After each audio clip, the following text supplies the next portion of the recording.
Hi guys, welcome back to my channel রাতদিন blog. তো চলো, অনেক দিন বাদে তোমাদের সাথে আবার কথা বলতে এলাম, কারণ এই কটা দিন যা দুর্যোগ গেল তার মধ্যে ভিডিও করার মনোভাবনা আমার একদমই ছিল না, তাই জন্য কোনো ভিডিও করিও নি। এটাও অনেক দিন আগেরই একটা ভিডিও, তাই ভাবলাম এবার তোমাদের সাথে শেয়ার করি। তো বাবা বাজার থেকে চিংড়ি মাছ নিয়ে এসেছিলো, একটু বড় সাইজের চিংড়ি মাছ এনেছিল, এর থেকেও বড় হয়, বাট এটা আমাদের কাছে অনেক বড় নিয়ে এসেছিলো। তো বাবা বলল কিছু তো ভিডিও তেমন দেওয়া হচ্ছে না, তো চলো এই ভিডিওটাই দেওয়া যাক। ঘরে ঘরে সবার কাছেই আজকাল চিংড়ি মাছ হয়, কিন্তু আমি যেহেতু শেয়ার করি মাঝে মাঝে রান্নাবান্না, তাই জন্য ভাবলাম এটাও তোমাদের সাথে শেয়ার করেই দিই। এটা মা রান্না করেনি, এটা দিদা রান্না করেছে। তো বাবা খালি মাছগুলোকে কেটে দিচ্ছিল, কারণ এত হাত পা মাছগুলোর, কেন বাবা কেটে দিচ্ছিল।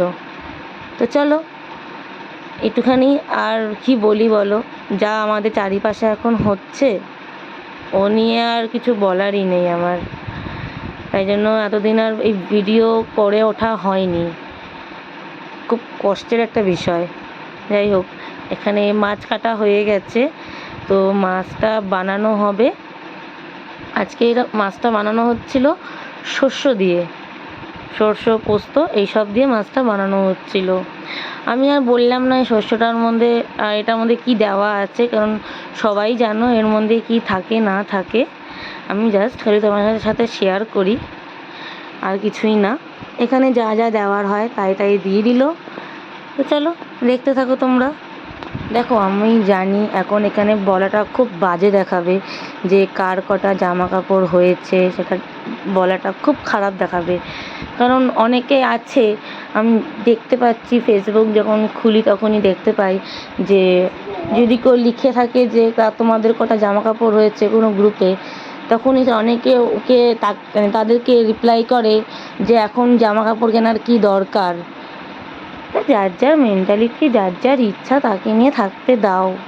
আর এখানে কোনো কথা বলার তো আমার মনে হয় না প্রয়োজন আছে বলে। যাই হোক, এটা নিয়ে আমি কিছু বলবো না, কারণ আমি এসব ব্যাপারে কোনো কথা বলিও না, কিছু বলিও না।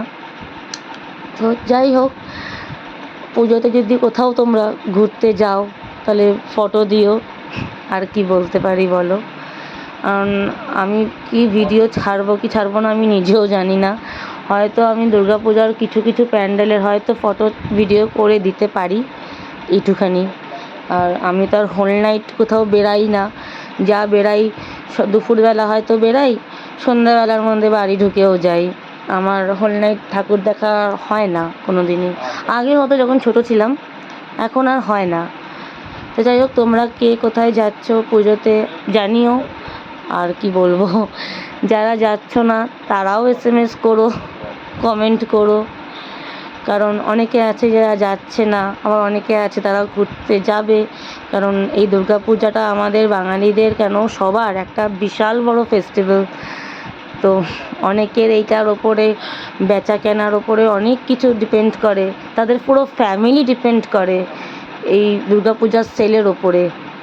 যাই হোক, অনেক কিছু বলে ফেললাম, এই বিষয়ে আমি কোনো কথা বলি না অবশ্য।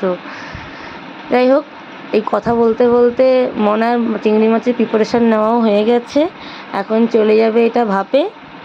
তো দেখতে থাকো তোমরা।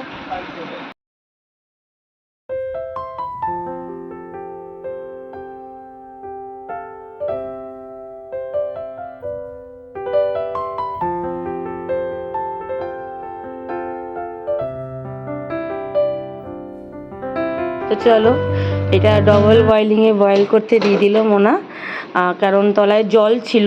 তারপর তোমাদেরকে দেখিয়ে দিলাম, নাহলে ভাববে ভেতরে কী না কি, তার জন্য দেখিয়ে দিলাম। তো এইটা মোনা বললো যতখানি 15 থেকে 20 মিনিট এটা লাগবে, কারণ না হলে মাছটা কাঁচা থেকে যাবে, যেহেতু এটা ভাপে হচ্ছে। তো 15 থেকে 20 মিনিট পর তোমাদের সাথে আবার আমি শেয়ার করছি। চলো, 15 থেকে 20 মিনিট পর তোমাদেরকে আমি দেখাচ্ছি এটা কেমন হলো। এটা হয়ে এসছে পুরোপুরি, তাও এখনও মনা বলছিল যে আর একটুখানি রাখলে ভালো হয় ভালো হয়, কিন্তু আমি ওনাকে বললাম যে এতক্ষণ আর রেখো না, কারণ এটা শুকিয়ে গেলে গ্রেভিটা চলে যাবে, আর কোনো কিছু গ্রেভি ছাড়া না ভালো খুব খুব একটা ভালো লাগে না। তো তাই জন্য মনা এখানে এটা স্টপ করে দিল। তো দেখো, তোমার সাথে ক্লোজ ভিউ দিয়ে দিলাম, কেমন লাগছে জানিও। আর কি, চিংড়ি মাছের রেসিপি তোমরা সবাই জানো কেমন হয় না হয়, তাও তোমাদের সাথে আরেকবার করে শেয়ার করলাম। তো চলো, ভালো লাগলে একটা লাইক করো, একটা শেয়ার করো, কমেন্ট করো, পাশে থেকো, একটুখানি বলবো। আর কিছুই না, আবার কবে নেক্সট ভিডিও দেব কোনো ঠিক নেই, দেবো সামনেই দেবো। তো চলো, সবাই ভালো থেকো, সুস্থ থেকো।